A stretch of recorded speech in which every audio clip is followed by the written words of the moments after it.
وَلَقَدْ يَسَّرْنَا الْقُرْآنَ لِلذِّكْرِ فَهَلْ مِن مُّدَّكِرٍ الحمد لله رب العالمين والصلاة والسلام على أشرف الأنبياء والمرسلين أما بعد فأعوذ بالله من الشيطان الرجيم من همزه ونفخه ونفثه بسم الله الرحمن الرحيم رب اشرح لي صدري ويسر لي أمري واحلل عقدة من لساني يفقه قولي اللهم انفعنا بما علمتنا وعلمنا ما ينفعنا وزدنا علما فبشر عبادي الذين يستمعون القول فيتبعون أحسن أولئك الذين هداهم الله وأولئك هم أولو الألباب وامتازوا اليوم أيها المجرمون ألم أعهد إليكم يا بني آدم ألا تعبدوا الشيطان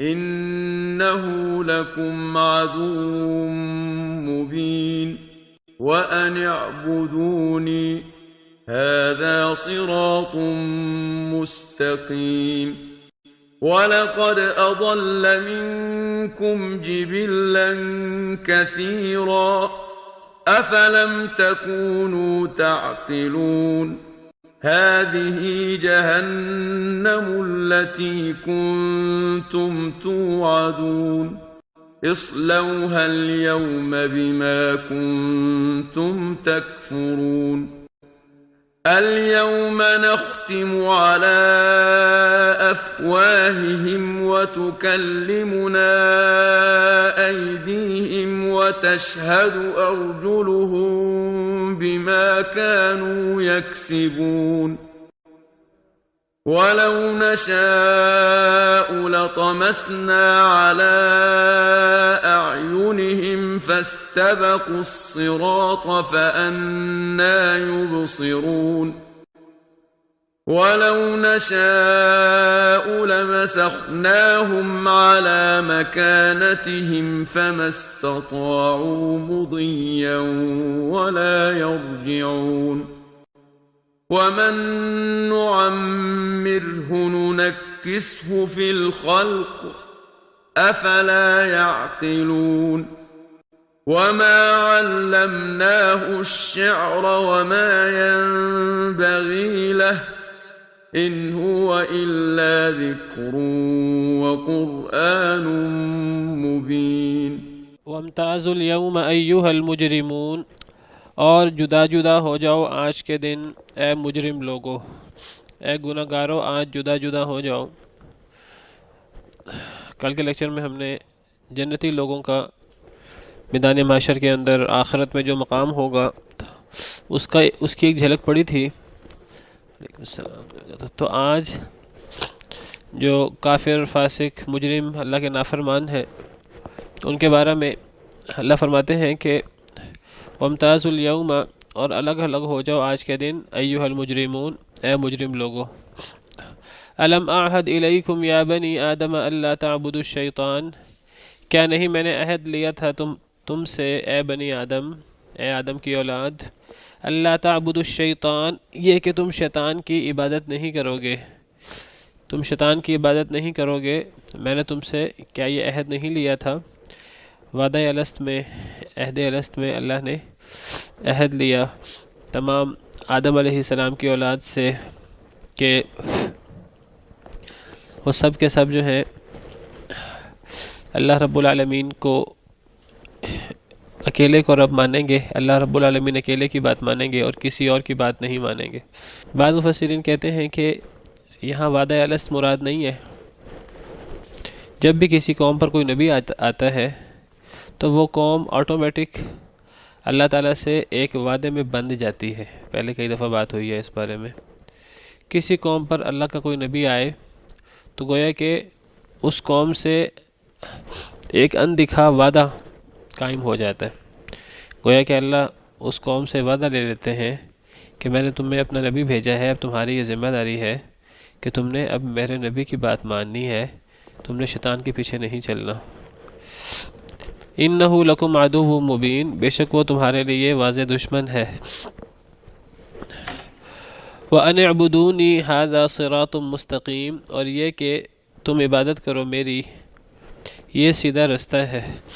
صرف ایک اللہ کی عبادت ہوگی اور اللہ کے علاوہ کسی اور کی عبادت نہیں ہوگی، اور اسی کا نام صراط مستقیم ہے، یہی دین اسلام ہے۔ جس ذات نے یہ پوری کائنات بسائی ہے اور اس پوری کائنات کے اندر تمام مخلوقات پیدا کی، صرف وہ ذات وحدہ لا شریک ہے جو اس بات کے لائق ہے کہ وہ حکم دے سکے اور اسی کی اطاعت ہو۔ یہ اصول ہے، اللہ رب العالمین نے سورہ اعراف میں اس کا ذکر کیا ہے، الا لہ الخلق والامر، خبردار اللہ کے لیے یہی تخلیق ہے اور اللہ کے لیے یہی حکم دینا ہے۔ جب پیدا اس نے کیا ہے تو حکم دینا اسی کو ساجے، پھر کسی اور کو حکم دینا، کسی اور کو شریعت سازی کرنا، احکامات دینا، یہ زیب ہی نہیں دیتا۔ جس نے پیدا کیا ہے، جو خالق ہے، جو مالک ہے، صرف اسی کو یہ حق حاصل ہے کہ وہ حکم دے اور وہ احکامات جاری کرے۔ اسی بات کو اللہ تعالیٰ نے فرمایا فَالْحُكْمُ لِلَّهِ الْعَلِيِّ الْكَبِيرِ، فیصلے کا اختیار اللہ بہت بلند اور بہت بڑے اللہ کے لیے ہے، صرف اس اللہ کو فیصلے کا اختیار ہے، اس کے علاوہ کسی اور کو فیصلے کا اختیار نہیں ہے۔ قرآن کریم کی کئی آیات میں اللہ تعالیٰ فرماتے ہیں ان الحکم الا للہ، نہیں ہے فیصلے کا اختیار مگر اللہ رب العالمین کے لیے، اور جو اللہ رب العالمین کو چھوڑ کر کسی اور کو فیصل بنا لے تو ایسا بندہ کافر، فاسق، ظالم ہو جاتا ہے۔ ومن لم يحكم بما انزل الله فاولئك هم الكافرون فاولئك هم الظالمون فاولئك هم الفاسقون، تین قسم کی آیتیں ہیں سورہ مائدہ میں کہ جو اللہ نے جو نازل کیا ہے جو اس کے مطابق فیصلے نہ کرے، جو کسی اور کے احکامات پر عمل کرے اللہ کو چھوڑ کر، یہی لوگ کافر بھی ہیں، یہی لوگ ظالم بھی ہیں، یہی لوگ فاسق بھی ہیں۔ تو خالق کا ہی یہ اختیار ہے کہ خالق حکم دے، اور انسان کا، مخلوق کا یہ کام ہے کہ مخلوق اگر بات مانے تو صرف اللہ وحدہ لا شریک کی، اللہ کے علاوہ کسی اور کی بات ماننا جائز نہیں ہے۔ کوئی بندہ پوچھے کہ جی دین اسلام کیا ہے، آپ اس کو مختصر طور پہ کہہ سکتے ہیں کہ ما انزل اللہ، جو اللہ نے نازل کیا، یا آپ کہیں کہ اللہ کے حکم کو ماننا، یہ ہے دین اسلام۔ اور یہ آیت کریمہ اسے سنا دے، آیت نمبر 61، وَأَنِ اعْبُدُونِي هَذَا صِرَاطٌ مُسْتَقِيم، اور یہ کہ میری عبادت کرو یہی سیدھا رستہ ہے، اسی کا نام صراط مستقیم ہے۔ اسی کی ہم دعا ہر نماز میں اللہ رب العالمین سے کرتے ہیں، یہی دعا سورہ فاتحہ میں ہمیں سکھائی گئی ہے کہ اے اللہ ہمیں سیدھا رستہ دکھا، اور سیدھا رستہ کون سا ہے؟ وہ اللہ کے علاوہ کسی اور کی بات نہیں ہے، وہ صرف اللہ کی بات ہے، اللہ کی بات مانی جائے، اس کا نام صراط مستقیم ہے۔ سورہ انعام میں اللہ تعالیٰ فرماتے ہیں وَأَنَّ هَذَا صِرَاطِي مُسْتَقِيمًا فَاتَّبِعُوهُ، یہ میرا رستہ ہے سیدھا، اس رستے پر چلو، وَلَا تَتَّبِعُوا السُّبُلَ، اور بہت سے رستوں پر نہ چلو۔ اللہ کے رستے کو چھوڑ دیا جائے، اب پھر وہ ایک رستہ ہو اللہ کے رستے کو چھوڑ کے، یا 100 رستے ہوں برابر ہے۔ پھر وہ اگر اللہ کو چھوڑ دیا، اب وہ انسان شیطان کی بات مان لے، اب وہ انسان کسی کافر، فاسق، منافق کی بات مان لے، یا انسان ظاہری طور پر کسی بڑے نیک پرہیزگار شخص کی بات مان لے، ایسی بات جو اللہ رب العالمین کی بات سے ٹکراتی ہے، تو یہ برابر ہے پھر۔ وعلیکم السلام ورحمۃ اللہ وبرکاتہ۔ تو فرمایا کہ وَأَنَّ هَذَا صِرَاطِي مُسْتَقِيمًا، یہ میرا رستہ ہے سیدھا، فَاتَّبِعُوهُ، بس اسی کی پیروی کرو، ایک رستے کی پیروی کرنی ہے، اور وہ ایک رستہ اللہ رب العالمین کا رستہ ہے۔ وَلَا تَتَّبِعُوا السُّبُلَ، اور نہ تم چلو رستوں پر، فَتَفَرَّقَ بِكُمْ عَنْ سَبِيلِهِ، وہ تمہیں اللہ کے رستے سے پھیر دیں گے۔ ذَلِكُمْ وَصَّاكُمْ بِهِ لَعَلَّكُمْ تَتَّقُونَ، اللہ تمہیں یہ خاص نصیحت کرتے ہیں تاکہ تم پرہیزگار بن جاؤ۔ تو صراط مستقیم در حقیقت اللہ رب العالمین کی عبادت، اللہ رب العالمین کی اطاعت کا نام ہے۔ فرمایا وَلَقَدْ أَضَلَّ مِنْكُمْ جِبِلًّا كَثِيرًا، اور البتہ تحقیق اس نے گمراہ کیا تم میں سے جبلن مخلوق کو کثیرہ بہت زیادہ۔ شیطان کی پیروی نہیں کرنی، اللہ رب العالمین کی پیروی کرنی ہے۔ شیطان تو وہ بدبخت ہے کہ جو خود بھی گمراہ ہوا اور خود گمراہ ہونے کے ساتھ ساتھ اس نے گمراہ کر دیا تم میں سے مخلوق کو بہت زیادہ، خود گمراہ ہونے کے ساتھ ساتھ بہتوں کو اس نے گمراہ بھی کر دیا ہے۔ وہ خود چونکہ جہنمی ہے، خود اس نے اللہ رب العالمین کے حکم کی نافرمانی کی، پھر اس نے تکبر کیا اور وہ جہنمی ہو گیا۔ اب وہ کہتا ہے میں اکیلا جہنم میں نہ جاؤں، اب اس نے اپنے ساتھ بہت سارے اپنے ساتھی اپنے ہمراہی تیار کر رہا ہے تاکہ وہ اس کے ساتھ لاؤ لشکر سمیت جہنم میں جائے، ولیعوذ باللہ۔ اس نے گمراہ کیا تم میں سے بہت زیادہ مخلوق کو۔ افلم تکونوا تعقلون، کیا بس نہیں تم عقل کرتے؟ کیا تمہیں عقل نہیں آتی؟ اتنی سادہ سی بات تمہیں سمجھ نہیں آتی؟ شیطان نے تو جہنم میں جانا ہی جانا ہے، تو وہ اپنے ساتھ تمہیں بھی لے جائے، تم اتنے بے وقوف ہو کہ تم اس کے ساتھ مل جاؤ گے؟ ہذہ جہنم التی کنتم توعدون، یہ جہنم ہے وہ جو کنتم توعدون، جس کا تمہیں وعدہ دیا جاتا تھا، جس جہنم کا تم دنیا میں مذاق اڑایا کرتے تھے۔ اللہ تعالیٰ میدان محشر میں اب کافروں کو جہنم کے سامنے کھڑا کر کے، جہنم میں داخل کر کے، یا جہنم کے سامنے کھڑا کر کے اللہ فرمائیں گے ہذہ جہنم، یہ وہ جہنم ہے التی کنتم توعدون، جس کا تمہیں وعدہ دیا جاتا تھا۔ تم دنیا میں مذاق اڑاتے تھے کہاں ہے جہنم، کب ہوگا وعدہ؟ اللہ فرمائیں گے لو یہ وعدہ پورا ہو گیا، یہ جہنم سامنے تمہارے۔ اصلوها اليوم بما کنتم تکفرون، داخل ہو جاؤ اس میں آج کے دن، بما کنتم تکفرون، بسبب اس کے جو تم کفر کرتے تھے۔ اب آج تم اس جہنم میں داخل ہو جاؤ ہمیشہ ہمیشہ رہنے کے لیے۔ اور یہ تم جہنم میں کیوں جا رہے ہو؟ یہ کوئی اللہ کی طرف سے نعوذ باللہ کوئی زیادتی نہیں ہے، یہ تمہارے اپنے کفر، تمہارے اپنے انکار کے سبب ہے۔ تم نے نہیں مانی اللہ کی بات، تو اب تمہارے عمل کی وجہ سے، تمہارے کفر کی وجہ سے اب آج تمہیں جہنم میں جانا پڑے گا۔ اور یہ وہ وعدہ ہے جو اللہ تمہیں وعدہ دیتے تھے دنیا کے اندر، اور تم اس وعدے کا مذاق اڑاتے تھے۔ اليوم نختم على افواہہم وتکلمنا ایدیہم وتشہد ارجلہم بما كانوا یکسبون، آج کے دن ہم مہر لگا دیں گے ان کے منہ پر، وتکلمنا ایدیہم، اور کلام کریں گے ہم سے ان کے ہاتھ، وتشہد ارجلہم بما كانوا یکسبون، اور گواہی دیں گے ان کے پاؤں ساتھ اس کے جو وہ کماتے تھے۔ اللہ فرماتے ہیں آج ہم ان کے منہوں پر مہر لگا دیں گے، آج ہم ان کے منہوں پر ختم لگا دیں گے۔ ختم کہتے ہیں کسی چیز کو، کسی چیز کے آخر میں مہر لگا کر سائن کر کے پھر اسے سیل بند کر دینا، اس کے لیے عربی زبان میں لفظ ختم استعمال ہوتا ہے۔ اس ختم کے اندر آخر کا معنی بھی ہوتا ہے اور اس کے اندر پیک کرنے کا، سر بمہر کرنے کا معنی بھی ہوتا ہے۔ چونکہ کسی پرانے زمانے میں بادشاہ وغیرہ لوگ، سردار قسم کے لوگ کوئی خط وغیرہ تحریر کرتے تو اس خط کے آخر میں سائن کرتے، اور سائن کرنے کے بعد پھر اس خط کو سر بمہر کر کے سیل پیک کر کے پھر وہ دوسرے بادشاہ اہم لوگوں کی طرف بھجوایا جاتا۔ تو وعلیکم السلام، تو ایسے خطوط کو، ایسے لیٹرز کو مختوم کہا جاتا تھا۔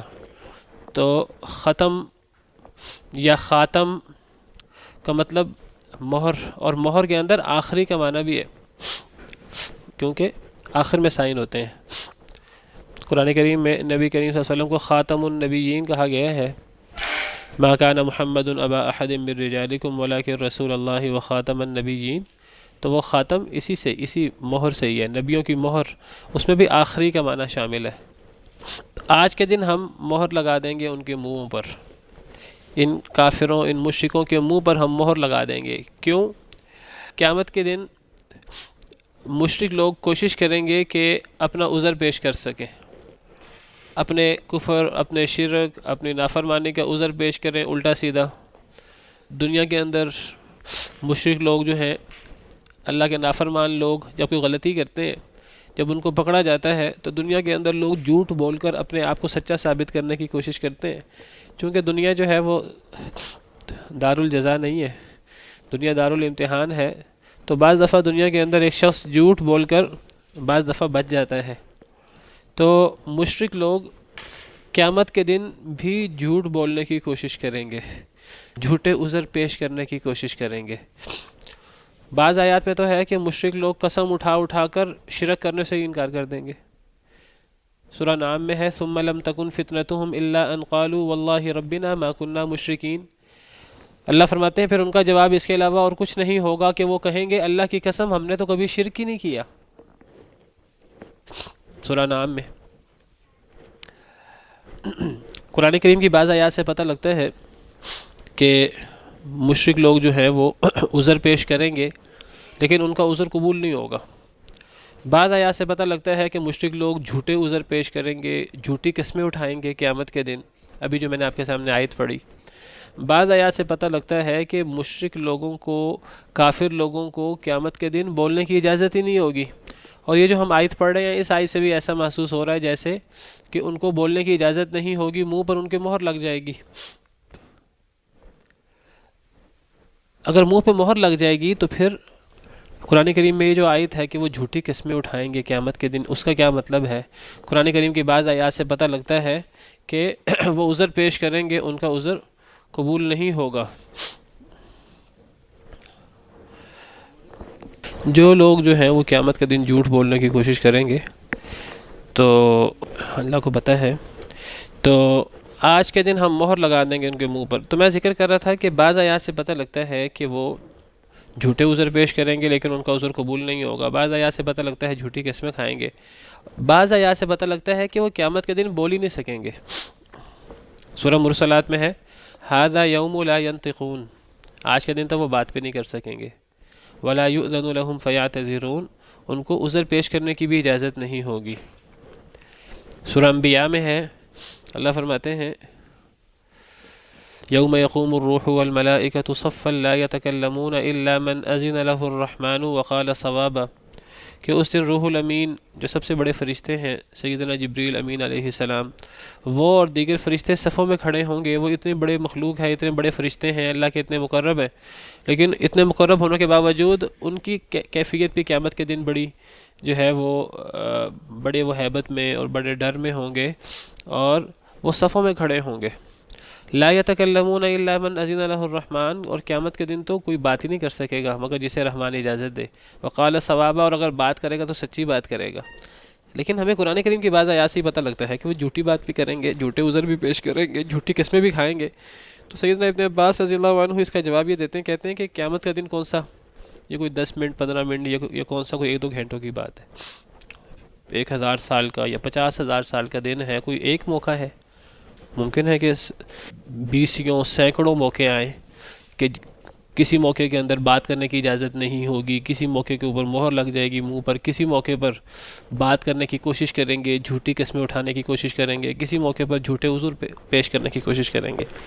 تو بہرحال ان موقعوں میں سے ایک موقع یہ ہے کہ جب وہ جھوٹی قسمیں یا جھوٹے عذر پیش کریں گے تو اللہ فرمائیں گے کہ آج دودھ کا دودھ پانی کا پانی کرتے ہیں، کیونکہ آج تو دارالجزا ہے، آج تو دارالامتحان نہیں ہے. دنیا کے اندر تو بعض دفعہ جھوٹی بات چل جاتی ہے، جھوٹے گواہ چل جاتے ہیں، بعض دفعہ لوگ جھوٹے گواہ پیش کر دیتے ہیں، جھوٹی قسمیں اٹھا لیتے ہیں، جھوٹا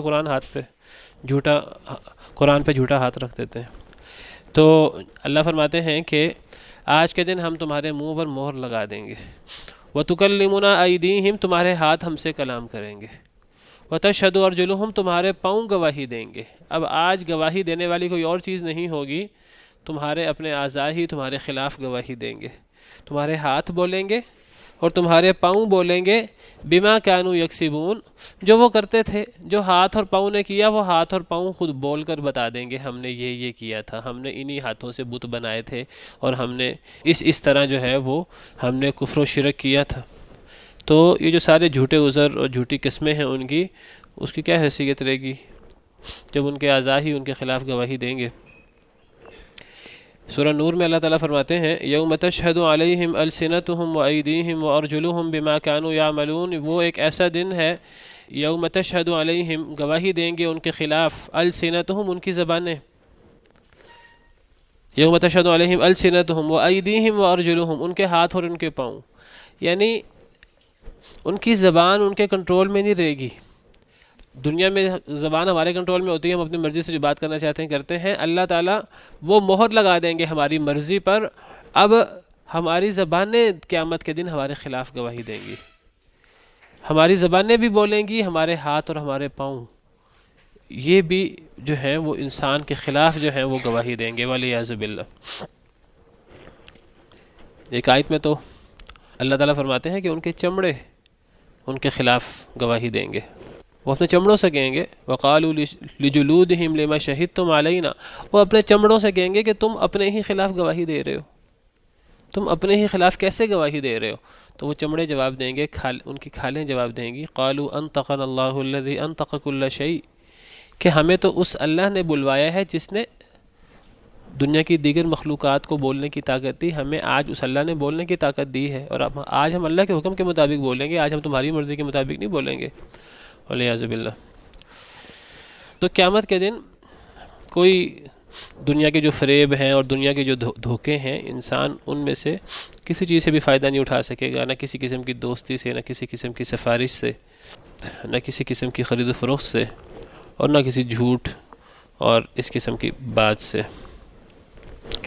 وَلَوْ نَشَاءُ لَطَمَسْنَا عَلَىٰ أَعْيُنِهِمْ فَاسْتَبَقُوا الصِّرَاطَ فَأَنَّىٰ يُبْصِرُونَ، اور اگر ہم چاہیں البتہ ہم مٹا دیں عَلَىٰ أَعْيُنِهِمْ ان کی آنکھیں، اگر ہم چاہیں تو ہم ان کی آنکھیں مٹا دیں، ان کی آنکھوں پر تباہی ڈال دیں۔ فَاسْتَبَقُوا الصِّرَاطَ، بس وہ تیزی سے دوڑیں رستے کی طرف، فَأَنَّىٰ يُبْصِرُونَ، لیکن کہاں سے وہ دیکھیں؟ بعض مفسرین کے مطابق یہ قیامت کی بات ہے، بعض کے مطابق یہ دنیا کی بات ہے۔ جو کہتے ہیں قیامت کی بات ہے وہ کہتے ہیں کہ اب جنت میں جانے کے لیے تو پل صراط کو کراس کرنا پڑے گا، پل صراط کے بغیر تو جنت میں داخلہ ممکن نہیں ہے، چاہے مومن ہے چاہے کافر۔ نبی بھی اللہ کے ہیں تو ان کو بھی پل صراط کراس کرنا پڑے گا، باقی کچھ ہوا کی طرح، کچھ بجلی کی طرح، کچھ بہت تیزی سے، کچھ گرتے پڑتے، اور پل صراط تو کراس کرنا ہی کرنا ہے۔ اللہ فرماتے ہیں کہ اگر ہم چاہیں تو ہم ان کی آنکھوں کو مٹا دیں، جب کسی کی آنکھیں اللہ مٹا دیں اب وہ تیز دوڑنے کی کوشش کریں گے، پل سے راہ سے تیزی سے گزر جائیں، کسی طریقے سے جان بچا کے نکل جائیں، لیکن جب آنکھیں ہی مٹا دی گئی ہیں اب دیکھیں کہاں سے، اب کیسے پل صراط کو کراس کریں گے؟ اور جب پل صراط کو وہ جب پار نہیں کر سکیں گے تو پھر جنت میں کیسے جائیں گے؟ جہنم کے اوپر پل صراط ہے، اور پھر جب اس کو کراس کریں گے تو پھر آگے جنت ہے۔ تو اگر آنکھیں ہی بند ہو جائیں گی تو پھر پل صراط کو کیسے وہ پار کریں گے؟ پار ہی نہیں کر سکتے، دیکھ ہی نہیں سکتے، والعیاذ باللہ۔ یہ اصل میں اس لیے اللہ ان کی آنکھیں مٹا دیں گے۔ دنیا کے اندر انہوں نے اپنی آنکھوں سے فائدہ نہیں اٹھایا، اللہ کہیں گے چلو تم دنیا میں اپنی آنکھوں سے فائدہ نہیں اٹھاتے رہے تو آج تمہاری آنکھیں میں ویسے ہی مٹا دیتا ہوں، جس طرح اللہ تعالیٰ نے سورہ طٰہٰ میں فرمایا ہے کہ وَمَنْ أَعْرَضَ عَنْ ذِكْرِي فَإِنَّ لَهُ مَعِيشَةً ضَنْكَ، جو میری یاد سے، میرے ذکر سے اعراض کرتا ہے، منہ موڑتا ہے قرآن سے، وحی سے، فَإِنَّ لَهُ مَعِيشَةً ضَنْكَ، اس کی معیشت بڑی تنگ ہوتی ہے، اس کی زندگی ہم تنگ کر دیتے ہیں دنیا کی۔ وَنَحْشُرُهُ يَوْمَ الْقِيَامَةِ أَعْمَىٰ، قیامت کے دن ہم اسے اندھا اٹھائیں گے۔ قَالَ رَبِّ لِمَ حَشَرْتَنِي أَعْمَىٰ وَقَدْ كُنْتُ بَصِيرًا، وہ کہے گا اے میرے رب آپ نے مجھے اندھا کیوں اٹھایا، میں تو دنیا میں دیکھتا تھا، میری تو آنکھیں تھیں۔ تو اللہ فرمائیں گے قال كذلك اتتك آیاتنا فنسیتها، تیرے پاس میری نشانیاں آئی تھیں، میری آیتیں آئی تھیں دنیا میں، تو ان آیتوں کو بھولا رہا، تو نے ان آیتوں کو دیکھا نہیں ان آنکھوں سے۔ وكذلك اليوم تنسى، آج کے دن تجھے بھی بھلا دیا جائے گا، تو نے دنیا کے اندر اپنی آنکھوں سے فائدہ نہیں اٹھایا تو آج تیری آنکھوں کی کیا ضرورت؟ سورہ بنی اسرائیل میں فرمایا ومن كان في هذه اعمى فهو في الآخرة اعمى واضل سبيلا، جو اس دنیا میں اندھا رہا وہ قیامت کے دن اندھا ہوگا اور اس سے زیادہ گمراہ ہوگا۔ دنیا کے اندر جو گمراہ ہے، سیدھے رستے پر نہیں چلتا، تو قیامت کے دن وہ جنت کے رستے پر کیسے چل سکتا ہے؟ والعیاذ باللہ۔ اور بعض مفسرین کے مطابق یہ دنیا کی بات ہے کہ ہم نے تمہیں آنکھیں دی ہیں، تمہیں ہم نے اعضاء دیے ہیں، تمہیں ہم نے صلاحیت دی ہے، دل دیا ہے غور کرنے کے لیے، کان دیے ہیں وہی سننے کے لیے، آنکھیں دی ہیں اللہ کی قدرتوں کو دیکھنے کے لیے۔ اگر تم ان آنکھوں سے فائدہ نہیں اٹھاؤ گے، ہم چاہیں تو تمہاری آنکھیں ہی مٹا دیں، اور جب آنکھیں مٹا دیں گے اب تم سیدھے رستے پر چلنا بھی چاہو گے، اگر دنیا مراد ہے تو پھر رستے سے مراد سیدھا رستہ ہوگا، اگر وہ سیدھے رستے پر چلنا بھی چاہیں تو کیسے چلیں؟ یہ تو اللہ کی نعمت ہے، اللہ نے آنکھیں دی ہیں، اللہ نے اعضاء دیے ہیں، اللہ نے صلاحیتیں دی ہیں، تو ان صلاحیتوں کو، ان اعضاء کو اللہ کے دین کو سمجھنے کے لیے، اللہ کے دین پر عمل کرنے کے لیے ان کو استعمال کرو، نہیں کرو گے تو اللہ چاہیں تو اللہ تم سے اعضاء ہی چھین لے۔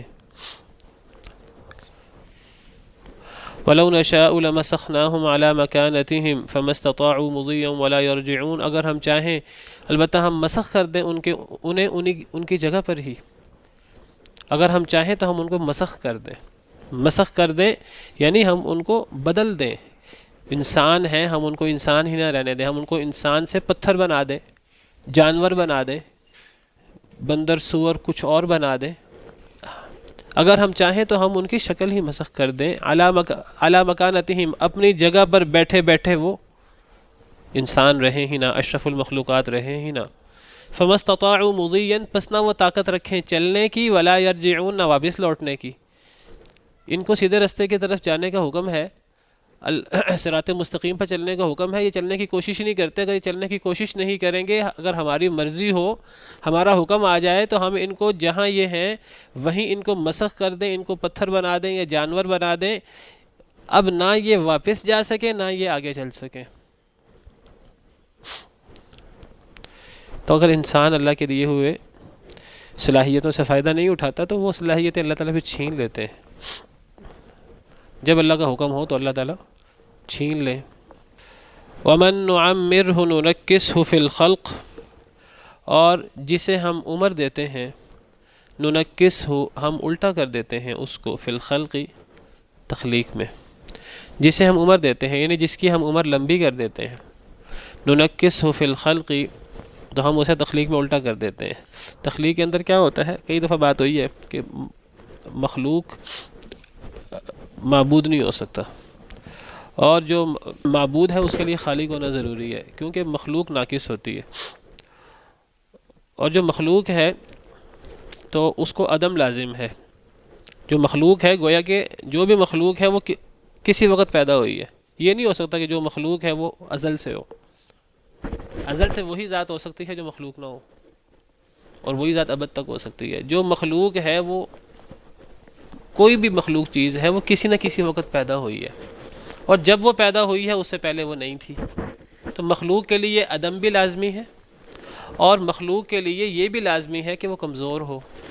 جس کو پیدا کیا جاتا ہے تو ابتدا میں وہ کمزور ہوتی ہے، پھر آہستہ آہستہ وہ طاقتور ہوتی ہے۔ طاقتور بھی خود نہیں ہوتی، اللہ تعالیٰ ہی اسے طاقتور کرتے ہیں، اور جو ابتدا میں عدم، پھر اس کا وجود ظاہر ہوتا ہے کمزور، پھر وہ طاقتور ہوتی ہے۔ تو جس چیز کے اندر یہ ہے تو لازمی بات ہے کہ اس نے دوبارہ پھر کمزوری کی طرف جانا ہے، دوبارہ پھر اس نے عدم کی طرف جانا ہے۔ اسی لیے یہ اللہ تعالیٰ فرماتے ہیں سورہ روم کے اندر، ہم پڑھ بھی آئے ہیں، اللہ الذی خلقکم من ضعف ثم جعل من بعد ضعف قوة ثم جعل من بعد قوة ضعفا وشیبہ، کہ اللہ وہ ذات ہے جنہوں نے تمہیں کمزوری میں پیدا کیا۔ جب تمہیں پیدا کیا تو تم بہت کمزور تھے۔ انسان کا بچہ جو ہے وہ سب سے زیادہ کمزور ہوتا ہے، پیدائش میں سب سے زیادہ محتاج ہوتا ہے، باقی مخلوق کے بچے اتنے محتاج نہیں ہوتے جتنا انسان کا بچہ محتاج ہوتا ہے۔ تمہیں کمزوری میں پیدا کیا، ثم جعل من بعد ضعف قوة، پھر کمزوری کے بعد اللہ نے قوت دے دی، ثم جعل من بعد قوة ضعفا وشیبہ، پھر قوت کے بعد دوبارہ کمزوری بھی دی اور بڑھاپا بھی دیا۔ تو جس کی عمر لمبی ہوتی رہتی ہے، دوبارہ گویا کہ آپ سمجھیے کہ الٹی تخلیق شروع ہو جاتی ہے، دوبارہ وہ بچپن کی طرف لوٹ جاتا ہے، دوبارہ وہ کمزور ہوتا رہتا ہے، بلکہ وہ اس کی وہ کیفیت کئی دفعہ بچپن سے جو ہے وہ زیادہ کمزور ہوتی ہے کہ اس کا عقل جو ہے وہ کسی حد تک سلامت ہوتی ہے، لیکن وہ اعضاء سے کچھ کر نہیں سکتا۔ بچپن میں جس طرح انسان کو اپنے اعضاء پر ہی کنٹرول نہیں ہوتا، اور انسان جو ہے وہ سب کچھ جو ہے وہ کپڑوں میں کر دیتا ہے، کئی دفعہ ایسی کیفیت ہوتی ہے کہ بڑھاپے کے اندر انسان کو اپنے اعضاء پہ کنٹرول نہیں رہتا، اور بچپن سے زیادہ بری صورتحال ہوتی ہے۔ بعض کو اللہ تعالیٰ ارذل العمر دے دیتے ہیں، اور ارذل عمر سے تو پناہ مانگی گئی ہے۔ نبی کریم صلی اللہ علیہ وسلم اللہ سے ارذل العمر سے پناہ مانگا کرتے تھے۔ حدیث مبارکہ میں دعا آئی ہے، نبی کریم صلی اللہ علیہ وسلم فجر کی نماز کے بعد اللہ سے دعا کیا کرتے تھے، اللہم انی اعوذ بک من الجبن واعوذ بک ان ارد الی ارذل العمر واعوذ بک من فتنۃ الدنیا وعذاب القبر۔ اے اللہ میں بزدلی سے آپ کی پناہ میں آتا ہوں، اے اللہ میں اس سے آپ کی پناہ میں آتا ہوں کہ میں ارذل العمر تک لوٹوں، مجھے ارذل العمر نصیب ہو۔ یہ تو عذاب ہے، بہت بڑی آزمائش ہے، تو اے اللہ تعالیٰ میں آپ سے پناہ مانگتا ہوں کہ مجھے ارذل العمر ملے۔ تو ہمیں ارذل العمر سے پناہ مانگنی چاہیے۔ تو جس کو ہم لمبی عمر دیتے ہیں، ہم اس کو تخلیق میں الٹا کر دیتے ہیں، دوبارہ وہ کمزوری کی طرف اور دوبارہ وہ بچپنے کی طرف لوٹ آتا ہے۔ افلا یعقلون، کیا یہ عقل نہیں کرتے؟ مطلب یہ ہے کہ یہ جس اپنی صلاحیتوں پر اور جس طاقت کے اوپر یہ بھروسہ کر رہے ہیں، اللہ کے ساتھ مقابلہ کر رہے ہیں، تو یہ دوبارہ جو ہے ان کی طاقتیں ختم ہو جائیں گی۔ یہ کس چیز کے اوپر مان کر رہے ہیں؟ مختلف انداز ہیں قرآن کریم میں انسان کو توجہ دلانے کے لیے۔ تو کئی دفعہ اللہ فرماتے ہیں انسان سے کہ تم کس بنا پر اللہ سے مقابلہ کرتے ہو، اپنی تخلیق دیکھو، تمہاری تخلیق کس سے ہوئی ہے، کس حقیر چیز سے تمہاری تخلیق ہوئی ہے۔ اللہ نے 2 یا 3 آیتوں میں انسان کی پوری حقیقت بیان کر کے رکھ دی ہے۔ من ای شیء خلق، من نطفۃ خلقہ فقدر ثم السبیل یسر ثم اماتہ فاقبر۔ کس چیز سے انسان پیدا ہوا؟ من نطفۃ خلقہ فقدر، اللہ نے انسان کو نطفہ سے پیدا کیا، اس کا اندازہ لگایا، ثم السبیل یسر، پھر اس کے لیے رستہ آسان کیا، ثم اماتہ فاقبر، پھر اسے مار دیا اور اسے قبر دے دی، ثم اذا شاء انشر، جب چاہیں گے اللہ پھر اٹھا دیں گے قیامت کے دن۔ یہ انسان کی کل حقیقت ہے، اور انسان اللہ کے ساتھ مقابلہ کرتا ہے۔ تو فرمایا کہ جسے ہم لمبی عمر دیں ہم اسے تخلیق میں الٹا کر دیتے ہیں۔ افلا یعقلون، کیا پس وہ عقل نہیں کرتے؟ وما علمناہ الشعر وما ينبغی لہ، اور نہیں ہم نے سکھایا اس کو شعر، اس کو سے مراد نبی کریم صلی اللہ علیہ وسلم، ان کو ہم نے شعر نہیں سکھائے، وما ينبغی لہ، اور یہ ان کے لائق بھی نہیں۔ ان هو الا ذکر وقرآن مبین، بے شک نہیں ہے وہ، ان کا مطلب نہیں، کیونکہ بعد میں اللہ آ رہا ہے، نہیں ہے وہ الا مگر ذکر، نصیحت، وقرآن مبین، اور واضح قرآن۔ قرآن کریم کے اندر، قرآن کریم اللہ کا کلام ہے، اللہ کے الفاظ ہیں، اللہ نے ان الفاظ کو ایز اٹ از اتارا ہے۔ قرآن کے الفاظ اور مفہوم دونوں اللہ کی طرف سے ہیں، یہ اللہ کا کلام ہے، اللہ رب العالمین کی مبارک صفت ہے۔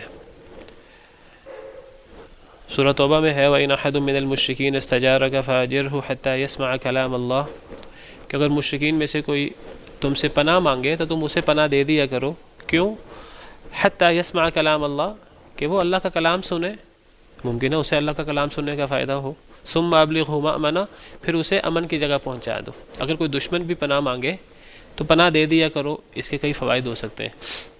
تو پناہ دینے کا فائدہ کیا؟ اللہ کا کلام سنے گا۔ قرآن اللہ کا کلام ہے، اللہ رب العالمین کے مبارک الفاظ ہیں۔ جب اللہ رب العالمین کے مبارک الفاظ ہیں تو اس کے اندر کتنی تاثیر، کتنی گہرائی ہوگی۔ ایک مخلوق اپنے خالق کے کلام سے متاثر نہیں ہوگی تو پھر کس سے ہوگی؟ تو قرآن کریم کے اندر ایک تاثیر بھی، پھر دوسری بات کہ قرآن کریم کے جو فصاحت و بلاغت انتہا درجے کی، اور عرب لوگ اس دور میں فصاحت و بلاغت کا بہت دھیان کرتے تھے، اور ان کو بہت زیادہ فصاحت و بلاغت کا ہوکا تھا، آپ سمجھیے۔ وہ اتنا زیادہ فصاحت و بلاغت کے پیچھے پڑتے تھے، اس دور کی عربی زبان اپنے عروج پر تھی کہ وہ اپنے آپ کو عرب اور باقی سب کو، چاہے وہ دنیاوی ترقی وغیرہ کے اعتبار سے ان سے بہت آگے تھے، وہ ان کو عجم کہتے تھے، اپنے آپ کو عرب کہتے تھے۔ عجم کا مطلب ہے جو بول نہ سکے، جو گونگا ہو۔ تو عرب لوگ اپنی فصاحت و بلاغت پر، اپنی زبان دانی پر فخر کرتے تھے، اور وہ ایک لحاظ سے بجا فخر تھا۔ تکبر تو انسان کو فخر، غرور تو نہیں کرنا چاہیے۔ ویسے عرب لوگ جو ہیں وہ، ان کی زبان واقعی ہی اس دور میں اپنے عروج پر تھی۔ اور اللہ رب العالمین کی مبارک عادت ہے کہ اللہ رب العالمین جب کسی قوم پر کوئی معجزہ اتارتے ہیں، نبی کے ہاتھ کوئی معجزہ بھیجتے ہیں، تو وہ ایسا معجزہ بھیجتے ہیں کہ جس میں قوم ترقی کر رہی ہوتی ہے، جس چیز میں، تو اللہ تعالیٰ قوم کو اسی کا چیلنج کرتے ہیں۔ حضرت موسیٰ علیہ السلام کے دور میں جادوگری اور ان چیزوں کا دورہ تھا، تو اللہ نے ایسا معجزہ بھیجا جس نے جادو کا کلکمہ کیا، جادوگروں کو جن سے سجدے کروا دیے۔ حضرت عیسیٰ کے دور میں طب اور ان چیزوں کا تھا، جن چیزوں کے علاج نہیں تھے، اللہ نے وہی معجزات حضرت عیسیٰ علیہ السلام کو دے دیے۔ اللہ کے حکم سے مردوں کو زندہ کر دیتے، مادرزاد نبینے کو، جس کو اس دور میں اس کا علاج نہیں تھا، پھول بیری یا کوڑی کے مریض کا۔ تو نبی صلی اللہ علیہ وسلم کے دور میں قرآن کریم کی یہ تاثیر، اب جب قرآن کریم میں اتنی زیادہ تاثیر تھی تو شروع میں تو قریش مکہ چڑھتے تھے قرآن کریم سن کر، قرآن کریم سے متاثر تو ہوتے تھے، لیکن چونکہ قرآن کریم ان کے عقائد کی تردید کرتا تھا اور دیگر معبودوں کا انکار کرتا تھا، اللہ وحدہ لا شریک کی توحید کی بات کرتا تھا، تو قرآن کریم سے چڑھتے تھے۔ چڑھنے کے باوجود کئی لوگ جن کو اللہ نے قلب سلیم دیا ہوتا تھا، تو وہ قرآن کریم سنتے تو ان کی دل کی دنیا بدل جاتی، ایمان لے آتے۔ تو اب مشرکین مکہ نے سوچا کہ ہم قرآن کا مقابلہ کیسے کریں۔ انہوں نے اس کے لیے بڑی ترکیبیں سوچی۔ ایک ترکیب یہ سوچی کہ قرآن کریم کو سننا ہی نہیں چاہیے، جب بھی نبی کریم صلی اللہ علیہ وسلم کبھی کسی پر قرآن پڑھیں، کبھی بیت اللہ میں آپ تلاوت شروع کر دیتے، کبھی آپ نماز شروع کر دیتے، اونچی آواز سے قرات کرتے، تو بڑے بڑے سردار آ کر قرآن سنتے، تو دیگر لوگوں نے پروگرام بنایا کہ جب قرآن پڑھا جائے تو شور مچا دو، کوئی سن ہی نہ سکے. وقال الذین کفروا لا تسمعوا لهذا القرآن. اور بھی پروگرام بنائے. یہ مشہور کر دیا کہ یہ اصل میں شعر و شاعری ہے. ہم شعر کہتے ہیں، شعروں کے اندر بڑی تاثیر ہوتی ہے. قرآن بھی شعر و شاعری ہے. جس طرح ہم شعر کہتے ہیں تو یہ محمد ہم کہتے ہیں صلی اللہ علیہ وسلم، انہوں نے یہ شعر و شاعری کی ہے تو لوگ ان کی بات سے متاثر ہو جاتے ہیں. جس طرح ہم میں سے کوئی شعر کہتے ہیں یہ اس طرح کے شعر ہی ہیں. تو اللہ نے اصل میں اس کی تردید کی ہے کہ نہ تو یہ کوئی شعر و شاعری ہے. اسی طرح جو اس دور کے کاہن تھے وہ بڑی بنا سنوار کر بات کرتے اور بڑی فصاحت و بلاغت کے ساتھ بات کرتے، جس کو کہانت کہتے تھے. اللہ نے تردید کی کہ نہ یہ کہانت ہے، نہ یہ شعر و شاعری ہے، یہ انسانی کلام ہے ہی نہیں، یہ تو اللہ رب العالمین کا کلام ہے. اور اس لیے اللہ رب العالمین نے چیلنج کیا کہ اگر تم سمجھتے ہو یہ انسانی کلام ہے، اگر تم یہ سمجھتے ہو ام یقولون افترا، کیا وہ کہتے ہیں کہ اس نے اس کو اپنے پاس سے گھڑ لیا ہے، اگر ایسی ہی بات ہے فأتوا بسورۃ مثلہ، اس جیسی ایک صورت لے آؤ. وَدُوا مَنِ اسْتَطَعْتُم مِّن دُونِ اللَّهِ إِن كُنتُمْ صَادِقِينَ. اکیلا ایک شخص ایک صورت نہ لائے، دنیا جہاں کے لوگ مل جاؤ، تمہارے جتنے معبود ہیں ان کو بھی اکٹھا کر لو اور ایک صورت بنا کے لے آؤ. کم از کم چھوٹی سے چھوٹی صورت قرآن کریم کی 3 آیتوں کی ہے، 3 آیتوں کے برابر ایک صورت لے آؤ اگر تم سچے ہو کہ ایک انسان یہ کلام بنا سکتا ہے. تو اس آیت کریمہ کے اندر اصل میں اسی چیز کا رد ہے کہ قرآن کریم نہ کوئی شعر و شاعری ہے اور نہ کوئی کہانت ہے. دوسری آیت کریمہ میں فرمایا کہ فلا اقسم بما تبصرون، سورہ حاقہ میں قسم اٹھاتا ہوں ان چیزوں کی جنہیں تم دیکھتے ہو، وما لا تبصرون، اور ان چیزوں کی بھی جنہیں تم دیکھتے نہیں ہو. انہ لقول رسول کریم، یہ رسول کریم کی بات ہے. یہ جو قرآن تم پر پیش کر رہے ہیں یہ رسول کریم پیش کر رہے ہیں. وما هو بقول شاعر، وہ شاعر نہیں ہے. قلیلا ما تؤمنون، ولا بقول کاہن، وہ کاہن بھی نہیں ہے. قلیلا ما تذکرون، بہت تھوڑا ہے جو تم نصیحت پکڑتے ہو. تنزیل من رب العالمین، یہ تو اللہ رب العالمین کی طرف سے نازل کردہ ہے. یہ اللہ رب العالمین کا کلام ہے، انسانی کلام نہیں ہے کہ یہ شعر و شاعری ہو یا یہ کہانت ہو. تو فرمایا کہ ہم نے نبی کریم صلی اللہ علیہ وسلم کو شعر نہیں سکھائے، اور شعر و شاعری نبی کریم صلی اللہ علیہ وسلم کے لائق بھی نہیں ہے. تو قرآن کے شعر ہونے کا رد کیا اور نبی کریم صلی اللہ علیہ وسلم کے شاعر ہونے کا رد کیا، اور ساتھ شعر کی مذمت بھی کی کہ شعر و شاعری نبی کریم صلی اللہ علیہ وسلم کے لائق نہیں ہے. شعر و شاعری کی مذمت کیوں کی؟ کیا اس میں خرابی ہے؟ ایک وہ خرابی جو عام طور پر شاعروں میں ہوتی ہے، وہ اللہ نے قرآن کریم کی ایک سورہ شعراء ہے اس کے اندر اس بات کو تھوڑا سا مزید وضاحت سے بیان کی ہے. وہاں اللہ تعالیٰ فرماتے ہیں وَالشُّعَرَاءُ يَتَّبِعُهُمُ الْغَاوُونَ، کہ شاعر لوگ جو ہوتے ہیں ان کے پیروی کرنے والے گمراہ لوگ ہوتے ہیں. زیادہ تر لوگ جو جذباتی قسم کے ہوتے ہیں. اصل میں سب سے پہلے تو سمجھنا چاہیے شعر کیا چیز ہے. شعر جو ہے وہ اصل میں ایک بات کو اس جذباتی انداز سے کرنا، ایک بہت بڑی بات کو چند الفاظ میں اس انداز سے کرنا اور جذباتی طریقے سے کہ اگلے بندے پر بڑی جلدی اس کا اثر ہوتا ہے. تو جذبات سے کھیلا جاتا ہے شعر و شاعری کے اندر. اور جو لوگ جذباتی قسم کے ہوتے ہیں بڑی جلدی وہ شعروں سے متاثر ہوتے ہیں اور شاعروں سے متاثر ہوتے ہیں. تو کئی دفعہ ایسے لوگ جو زیادہ غور و فکر بھی نہیں کرتے، ایسے لوگ جو ہیں وہ شاعروں کے پیچھے کثرت سے لگ جاتے ہیں. وَالشُّعَرَاءُ يَتَّبِعُهُمُ الْغَاوُونَ، شاعر لوگ ان کے پیچھے گمراہ قسم کے لوگ لگتے ہیں. أَلَمْ تَرَ أَنَّهُمْ فِي كُلِّ وَادٍ يَهِيمُونَ، کیا آپ نہیں دیکھتے کہ شاعر لوگ ہر وادی میں چرتے ہیں، ہر وادی میں چرتے ہیں. یہیمون، ہام یہیمو، اونٹ کے کھانے کے لیے، اونٹ کے چرنے کے لیے یہ لفظ استعمال ہوتا ہے، ہیم. چلیں اذان ہو جائے تو اذان کے بعد. وعلیکم السلام ورحمۃ اللہ وبرکاتہ. تو سورہ شعراء میں ہے کہ شاعروں کی ایک عادت یہ ہوتی ہے الم تر انہم فی کل واد یہیمون، کہ آپ نے نہیں دیکھا کہ وہ ہر وادی میں چرتے ہیں. ہاں میں یہیمو، یہ اونٹ کے چرنے کے لیے استعمال ہوتا ہے. قرآن کریم میں سورہ واقعہ میں اللہ تعالیٰ نے کافر لوگوں کا ذکر کیا ہے. کافر لوگوں جب جہنم میں ہوں گے تو جہنم کے اندر ایک تو وہ جہنم کی آگ میں جل رہے ہوں گے، اور پھر اس کے ساتھ ساتھ وہ گرم کھولتا ہوا پانی ان کو پلایا جائے گا. اور وہ کھولتا ہوا پانی جب وہ پئیں گے ان کو اتنی پیاس لگے گی کہ وہ اس کو اس طرح پئیں گے جس طرح پیاسا اونٹ پانی کو پیتا ہے، اور وہ پانی پینے سے ان کی پیاس نہیں بجھے گی، وہ پانی پینا ان کے لیے ایک الگ عذاب ہوگا، لیکن وہ پانی پیاسے اونٹ کی طرح پئیں گے، اور جہاں جہاں سے وہ پانی قریب کریں گے چہرے کے تو چہرہ جو ہے وہ جھلس جائے گا، بھون دیا جائے گا، اور جہاں جہاں سے پانی گزرے گا تو وہ جگہ کٹتی جائے گی اور ہر چیز جو ہے ختم ہوتی جائے گی۔ وَسُقُوا مَاءً حَمِيمًا فَقَطَّعَ أَمْعَاءَهُمْ، گرم پانی پلایا جائیں گے اور وہ ان کی آنتوں کو کاٹ کے رکھ دے گا، وَالْعِيَاذُ بِاللَّہ۔ تو سورہ واقعہ میں ہے کہ فَشَارِبُونَ عَلَيْهِ مِنَ الْحَمِيمِ، کہ زقوم کے درخت کے علاوہ وہ زقوم کے درخت کے اوپر حمیم بھی پئیں گے، گرم پانی بھی پئیں گے، اور کس طرح پئیں گے؟ فَشَارِبُونَ شُرْبَ الْحِیم، ہیم کا لفظ استعمال ہوا ہے، وہ پیاسے اونٹ کی طرح پئیں گے، جس طرح اونٹ جو ہے وہ پانی پیتا ہے۔ تو شاعروں کے لیے استعمال ہوا الم تر انہم فی کل واد یہیمون، وہ ہر وادی میں اونٹوں کی طرح چرتے ہیں۔ تو ہر وادی میں چرتے ہیں کیا مطلب؟ اصل میں جب شاعر لوگ شعر کہتے ہیں تو لوگ ان کا پیچھا کرتے ہیں، ان کے پیچھے لگ جاتے ہیں۔ جب لوگ ان کے پیچھے لگتے ہیں، جب ان کو مقام عزت و احترام ملتا ہے تو ان کے اعتماد کے اندر اضافہ ہوتا ہے۔ جب اعتماد کے اندر اضافہ ہوتا ہے تو جو چیز انہیں آتی ہے اس کے بارے میں بھی وہ منہ مارنا شروع کر دیتے ہیں، اور جو نہیں آتی اس میں بھی منہ ماری شروع کر دیتے ہیں۔ جو چیزیں آتی ہیں اس کے بارے میں شعر کہنا شروع کر دیتے ہیں، اور جو چیزیں نہیں آتی دین پر بھی کئی دفعہ ہاتھ صاف کرنا شروع کر دیتے ہیں، اللہ معاف کرے، کئی دفعہ ایسے بھی ہوتا ہے۔ تو ہر وادی میں چڑھتے ہیں، اور یہ صرف شاعروں کی بات نہیں ہے، جس کو معاشرے کے اندر کوئی عزت کوئی مقام ملتا ہے الا ماشاء اللہ، تو وہ پھر جو ہے نا وہ سمجھتا ہے کہ میں اب جو ہے وہ ہر علم کے بارے میں ہر فن مولا ہو گیا ہوں، چاہے اس کو ایک ہی بات آتی ہو، ایک علم آتا ہو، باقی علوم نہ آتے ہوں، لیکن جب اسے عزت و احترام ملے گا تو وہ ہر فن کے اوپر بات کرنا اپنا حق سمجھے گا۔ تو شاعروں کے اندر یہ چیز زیادہ ہوتی ہے، الم تر انہم فی کل واد یہیمون، ہر وادی میں چلتے ہیں۔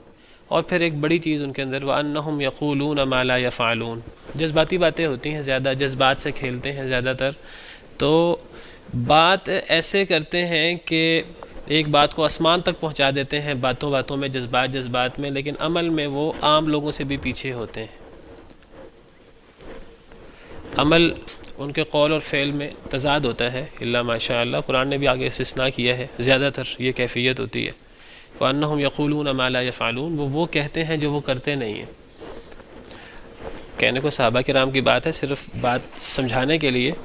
اب حضرت حسان بن ثابت جو ہیں وہ صحابہ کرام میں سے ہیں اور بہت بڑے شاعر ہیں، اور ایسے شاعر ہیں کہ باقاعدہ نبی کریم صلی اللہ علیہ وسلم ان کو حکم دیتے تھے کہ وہ شعر کہیں، اور کافر لوگ جو آپ کی حجب کرتے تھے تو وہ ان کی حجب کا جواب دیں۔ حضرت حسان بن ثابت حجب کا جواب دیتے تھے، اور نبی کریم صلی اللہ علیہ وسلم ان کے لیے دعا کرتے تھے، اور آپ یہ بھی فرماتے تھے کہ اے اللہ تعالیٰ روح القدس کے ذریعے ان کی مدد فرما، اور آپ مسجد نبی میں ممبر ان کے لیے رکھواتے تھے اور وہ شعر کہتے تھے۔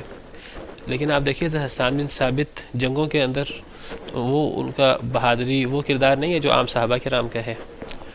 یہ ایک چیز ہے شاعروں کے اندر الا ماشاء اللہ۔ کہتے ہیں کہ ایک جنگ کے اندر پیچھے عورتوں کے اوپر حضرت حسان بن ثابت مقرر تھے، تو یہودی کچھ دشمن آ گئے، تو حضرت صفیہ نبی صلی اللہ علیہ وسلم کی پھوپھی نے حضرت حسان بن ثابت سے کہا کہ لو یہ اس یہودی کو ختم کرو، اس کو ڈنڈا مار کے اس کو گرا دو، تو وہ شاید نہیں گرا سکے، تو پھر حضرت صفیہ نے خود اس کے سر پر وار کیا اس ڈنڈے کے ساتھ۔ اور پھر تو بہرحال یہ ایسی چیزیں ہوتی ہیں، وہ جتنی جذباتی بات کرتے ہیں، جذبات کے اندر بات کہاں سے کہاں پہنچا دیتے ہیں، عمل میں وہ اتنا تھوڑا پیچھے ہو جاتے ہیں لوگوں سے۔ تو یہ چیز شاعروں کے اندر ہوتی ہے۔ تو فرمایا وَأَنَّهُمْ يَقُولُونَ مَا لَا يَفْعَلُونَ إِلَّا الَّذِينَ آمَنُوا وَعَمِلُوا الصَّالِحَاتِ، سوائے ان لوگوں کے جو ایمان لائے اور جنہوں نے نیک عمل کیے۔ ذَكَرُوا اللَّهَ كَثِيرًا وَانتَصَرُوا مِن بَعْدِ مَا ظُلِمُوا۔ چلے میں سوچ رہا ہوں بات کروں کہ نہ کروں۔ علامہ اقبال کے بارے میں کوئی بات کریں تو کوئی لوگ بڑے جذباتی ہو جاتے ہیں، بہت بڑے شاعر ہیں اور بہت بڑے محسن ہیں مسلمانوں کے، ہمارے قائد اور ہمارے رہنما بھی ہیں۔ آپ ان کے شعر پڑھیں نعتوں پر اور نبی کریم صلی اللہ علیہ وسلم کے ساتھ جذباتی لگاؤ میں، تو آپ کو ان سے بڑھ کر کوئی بھی نظر نہیں آئے گا۔ لیکن آپ دیکھیں کہ ان کی شکل و صورت بھی نبی صلی اللہ علیہ وسلم کے مطابق نہیں ہے۔ کہ محمد سے وفا تو نے تو ہم تیرے ہیں، کہ جہاں کیا چیز ہے لوح و قلم تیرے ہیں. ایسا شعر اور ایسی کلام کبھی نہیں سنی ہوگی کسی نے نبی کریم صلی اللہ علیہ وسلم کے بارے میں. اور لیکن عمل میں اور ان چیزوں میں بعض دفعہ جو ہے شاعروں میں یہ چیز ہوتی ہے. خود کہتے ہیں اقبال بڑا اپدیشک ہے، من باتوں سے موہ لیتا ہے، گفتار کا غازی یہ تو بنا کردار کا غازی بن نہ سکا. تو اصل میں شاعر نے جتنی جذبات میں بڑھ کے بات کرنی ہوتی ہے عمل میں اتنا بڑھ نہیں سکتا، تو عمل میں پھر وہ پیچھے رہ جاتا ہے. اور اسلام میں تو قول اور فعل جو ہے وہ اللہ کا تقاضا تو یہ ہے کہ قول اور فعل میں تضاد نہیں ہونا چاہیے. تو شاعروں کے اندر بعض دفعہ یہ چیز عام لوگوں سے زیادہ ہوتی ہے.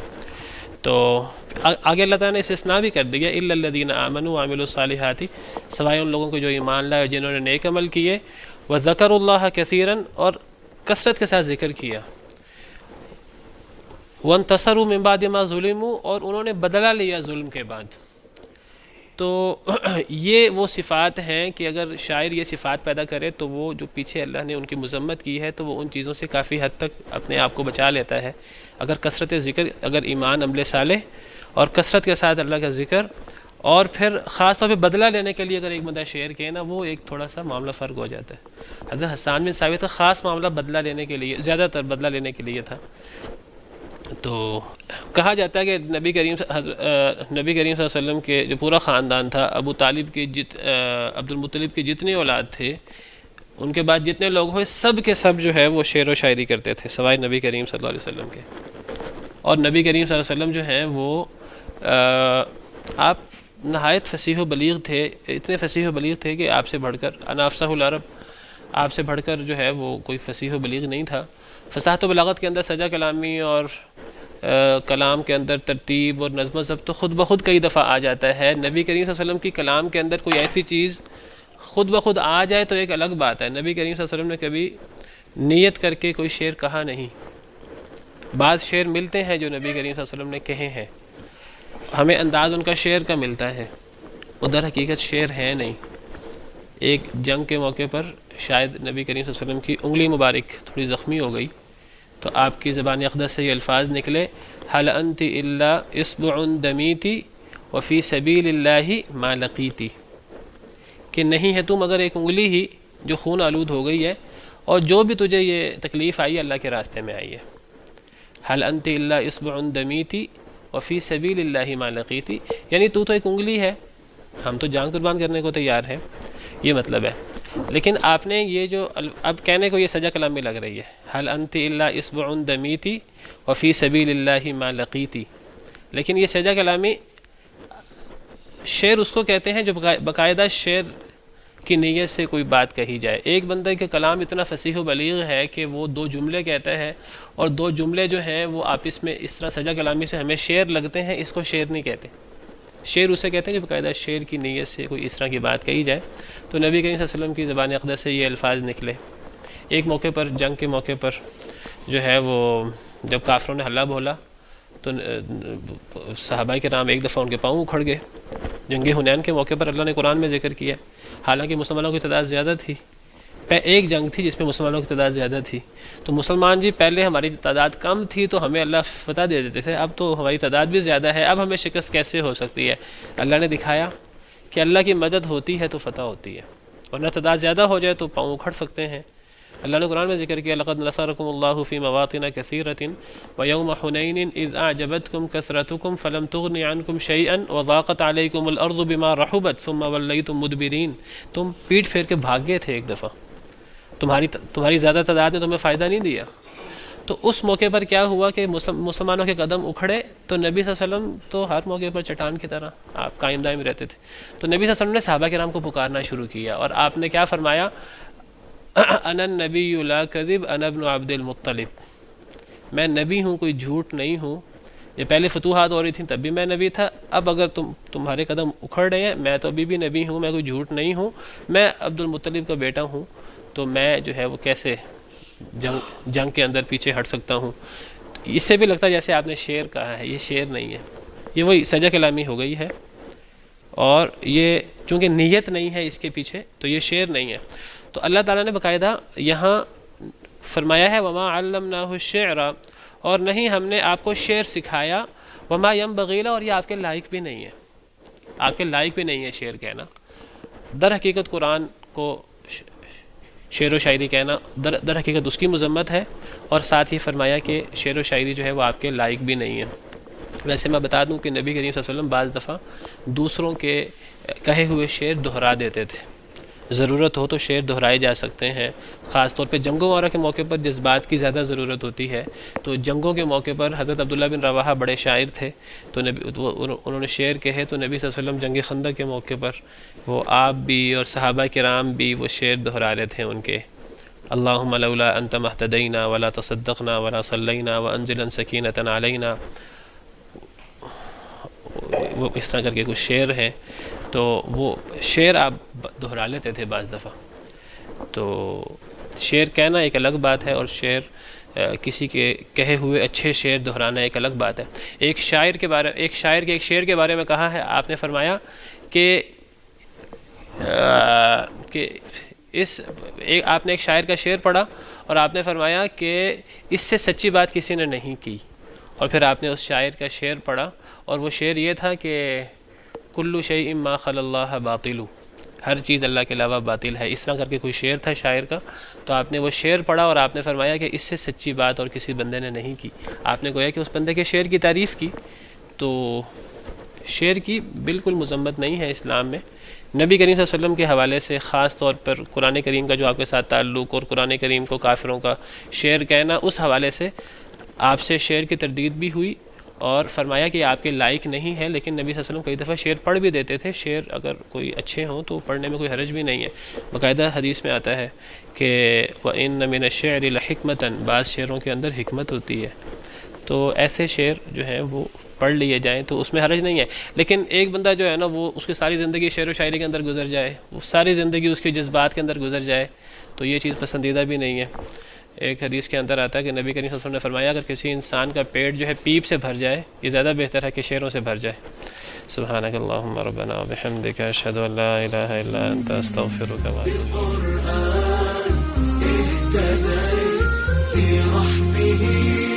تحلو الحياة شوقا